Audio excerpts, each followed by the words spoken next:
mañana, ¿verdad? Pero las lluvias son bendiciones de Dios, porque purifican el aire, hacen que toda la vegetación reverdezca, y así damos gracias a Dios también por la lluvia.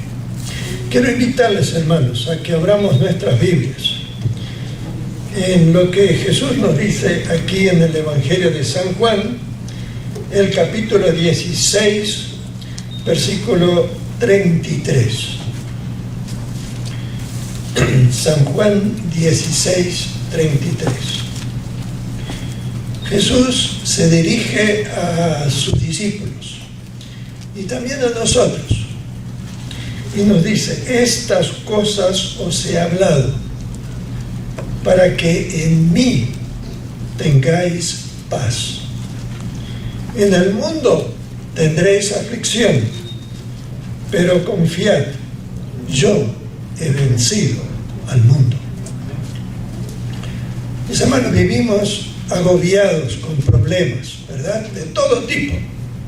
No importa dónde vivimos o en qué país estamos. La humanidad gime bajo la agobiante carga de problemas de todo tipo. Muchas veces decimos: ¿habrá algún lugar donde yo puedo acudir, donde no tenga que sufrir de tantos problemas? Muchas personas llegan a la iglesia y dicen: bueno, aquí en la iglesia estamos libres de los problemas. Pero cuando estamos estudiando estas dos epístolas del apóstol Pablo que él dirigió a los corintios, vamos a ver que las iglesias en los tiempos de los apóstoles, y específicamente la iglesia de Corinto, era una iglesia que tenía problemas, ¿o no? Muchos, dice. Muchos problemas. Había divisionismo dentro de la iglesia. Algunos decían: yo soy de Pablo. Parece que se habían convertido por la predicación de Pablo. Otros habían escuchado al carismático Apolos y dijeron: pero yo soy de Apolo.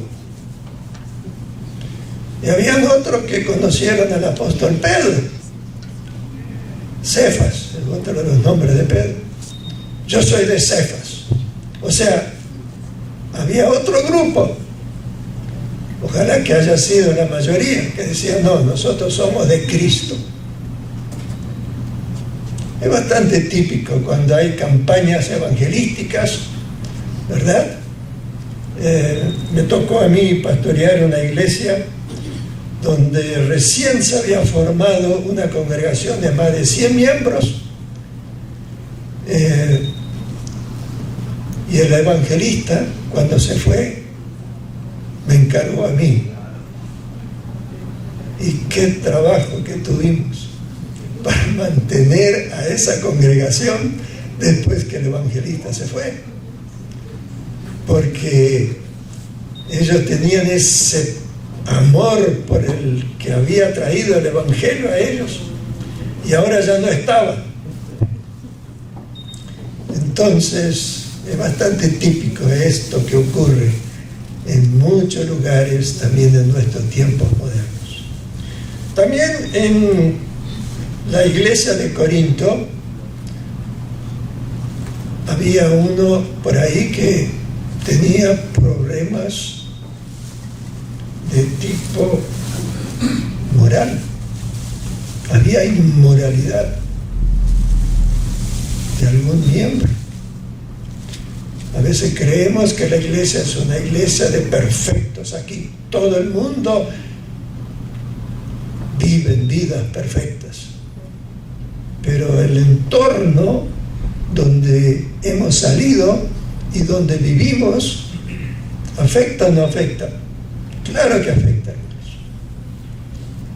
Vamos a encontrar iglesias de un tipo, vamos a otro sitio, hay iglesias de otro tipo, hay iglesias diferentes, tal vez por el entorno donde esa gente han salido. Y sabemos nosotros, ¿verdad?, que Corinto era una ciudad muy corrupta, gente que viajaban, que pasaban, era una carretera que pasaba por allí. Eran 2 puertos allí cercanos, y trasladaban también algunas pequeñas embarcaciones de un puerto al otro por tierra para evitar dar toda la vuelta por el Peloponeso, allí lo que hoy es Grecia. Y había gente que venía de todos lados, así como nosotros, que somos personas que venimos de todos lados, ¿verdad? Cada uno con su bagaje que traemos cultural, sea también ciertas virtudes y también ciertos defectos. Habían también problemas que algunos hermanos de la iglesia estaban batallando en cortes, desavenencias que había entre ellos. Otros tenían problemas matrimoniales, dudas que si era permitido casarse o no casarse, etc. Habían otros que tenían un problema con respecto al orden de la iglesia. La iglesia de Corinto también tenían problemas de desorden dentro de la comunidad eclesial. Bien, habían problemas en los tiempos apostólicos y los habrá hasta el día cuando Jesús venga. No esperemos venir a la iglesia y encontrar una congregación de santos hasta con un arito de luz arriba de la cabeza, ¿verdad? Santos. Estamos todos en la lucha de la vida cristiana. Y hay diferentes grados de personas en su caminar con Cristo. Hay personas que necesitan todavía recorrer mucho en su vida espiritual. El apóstol Pablo dice que algunos son inmaduros, que necesitan todavía leche espiritual.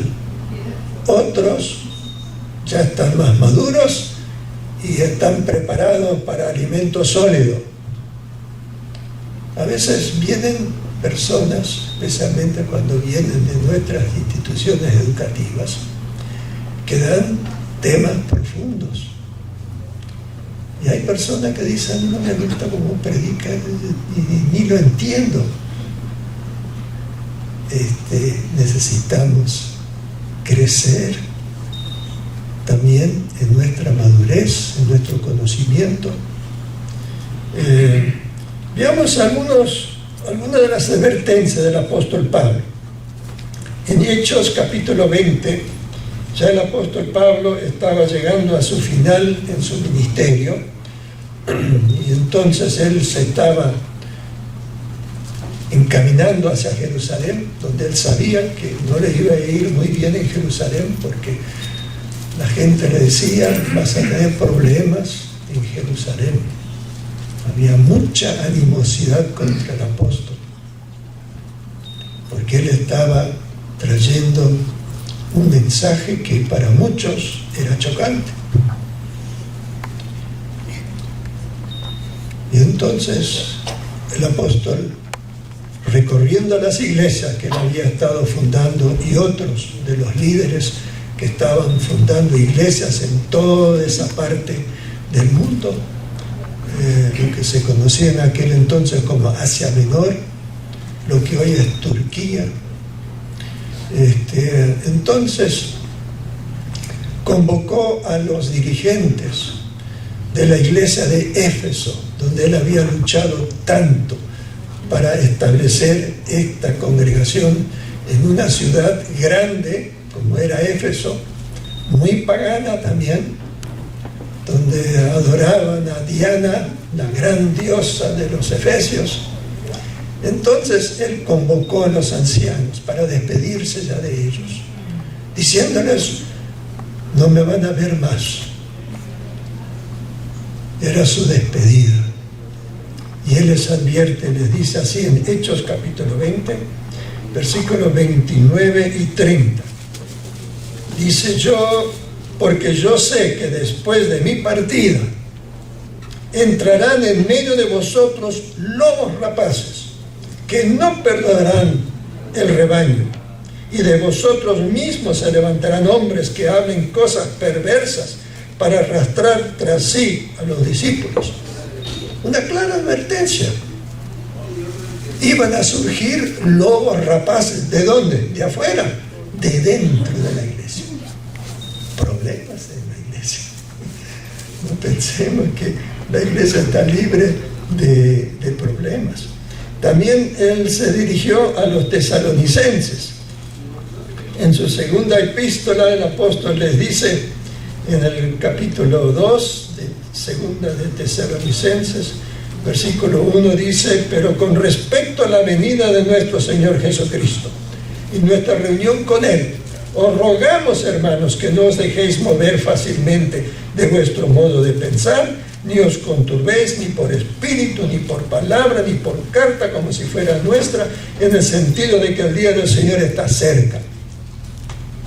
Imagínense, habían personas que estaban creyendo que Jesús ya era inminente su venida. ¿No nos pasa hoy a nosotros más o menos lo mismo? Cada vez que hay algún acontecimiento, algún terremoto, algún evento, entonces decimos, ya, el Señor ya está viniendo pronto. Me acuerdo hace algunos años atrás, estaba circulando en nuestras iglesias allí, en Nueva Inglaterra, Massachusetts, Connecticut, Rhode Island, de que allí en Puerto Rico el radiotelescopio que existía en aquel entonces estaban enfocando hacia Orión y ya se escuchaban las trompetas y que ya Jesús estaba viniendo, porque ya el radiotelescopio había captado sonido de trompetas en esa parabólica inmensa que había ahí en Arecibo.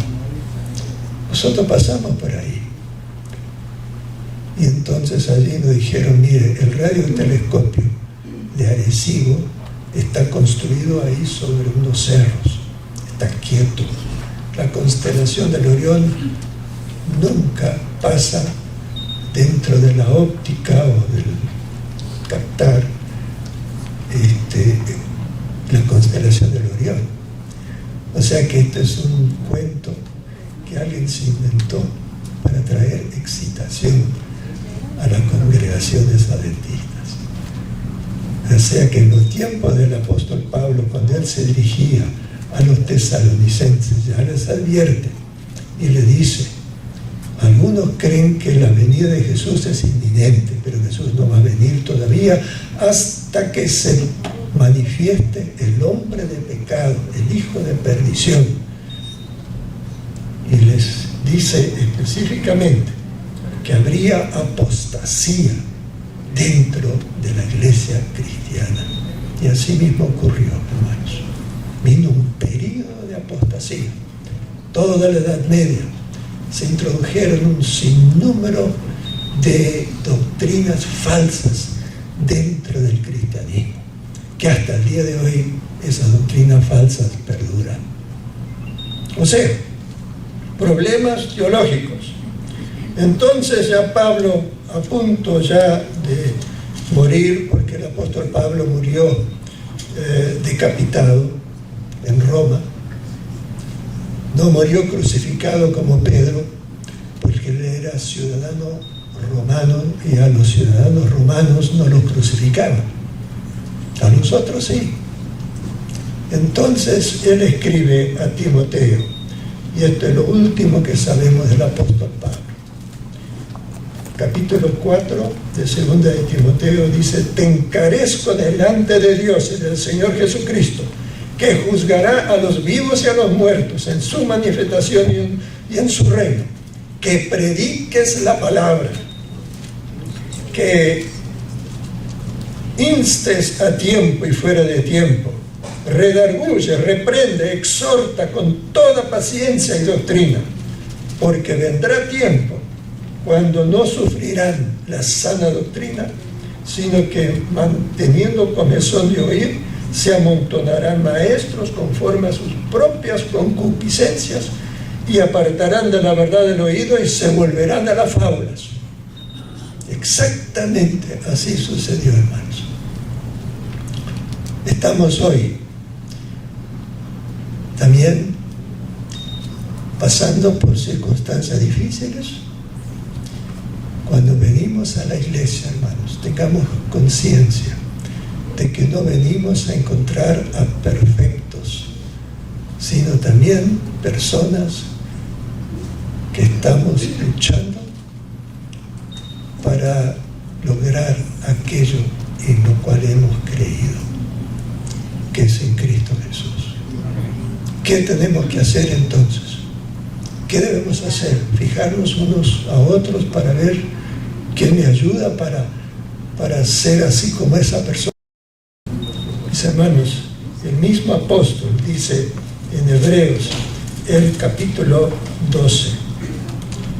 Hebreos capítulo 12. Y ahí está la clave de todo. Yo quisiera que grabemos bien en nuestra mente esta declaración del apóstol. Por tanto, nosotros también, teniendo en derredor nuestro tan grande nube de testigos, despojémonos de todo peso y del pecado que nos asedia, y corramos con paciencia la carrera que tenemos por delante, puesto los ojos en Jesús, el autor y consumador de la fe, el cual por el gozo puesto delante de él sufrió la cruz, menospreciando el oprobio, y se sentó a la diestra de Dios. ¿Cuál debe ser nuestra actitud cuando venimos a la iglesia? Poner nuestros ojos en Jesús. Esta es la función de la iglesia, que nosotros pongamos nuestra vista en Jesús. Él es nuestro modelo. Ningún ser humano es modelo, solamente Jesús, porque Él es perfecto. Él nos insta a que lo sigamos.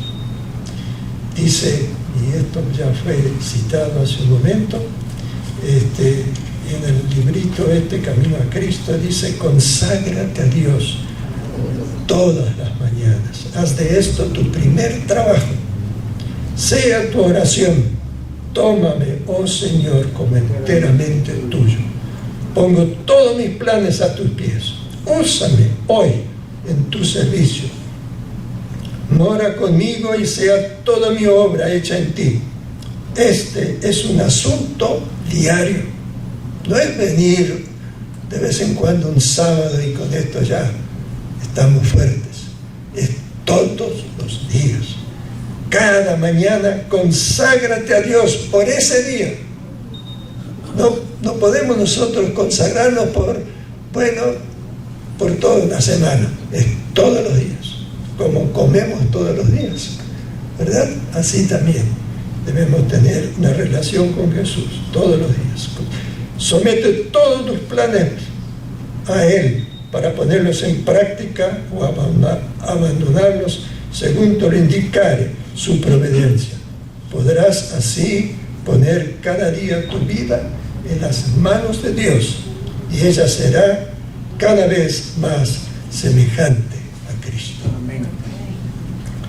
Y otra cita más que quiero compartir, dice: Satanás nos presentará de continuo incentivos que nos induzcan a romper ese lazo y decidir que nos separemos de Cristo. Necesitamos velar, luchar y orar para que nada pueda inducirnos a elegir otro maestro, puesto que siempre estamos libres para hacerlo. Mantengamos, por tanto, los ojos fijos en Cristo y Él nos preservará. Confiando en Jesús, estamos seguros. Nada puede arrebatarnos de su mano. Si le contemplamos constantemente, somos transformados de gloria en gloria, en la misma imagen como por el Espíritu del Señor. Que Dios nos ayude, mis hermanos, a consagrarnos cada día,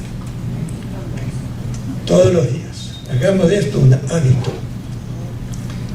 Perseveremos estudiando su palabra, buscándole en oración, testificando también de nuestra fe a otros. Vamos a crecer en nuestro Señor Jesús. Y el enemigo no nos podrá separar de ese camino. Que Dios nos bendiga, hermanos.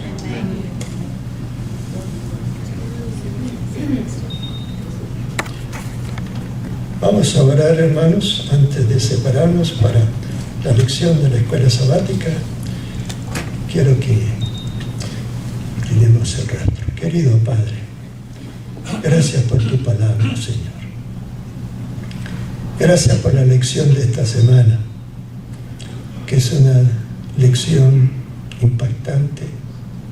Ayúdanos, Señor, para que podamos atesorar esta enseñanza y podamos también ser advertidos por tu palabra, para que nunca nos deslicemos en este camino sinuoso, peligroso, en el cual nos toca transitar.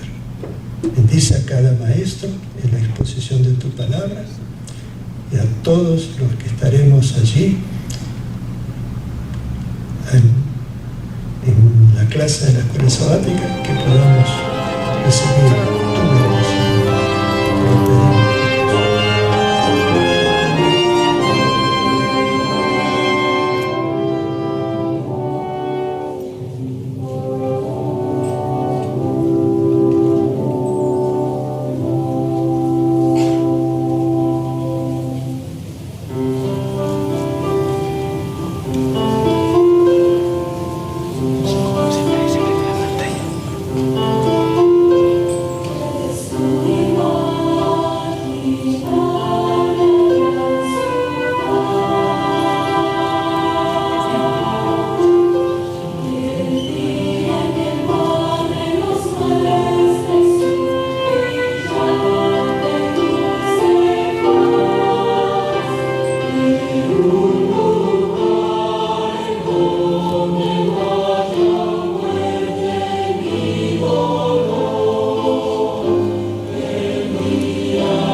Viva, viva.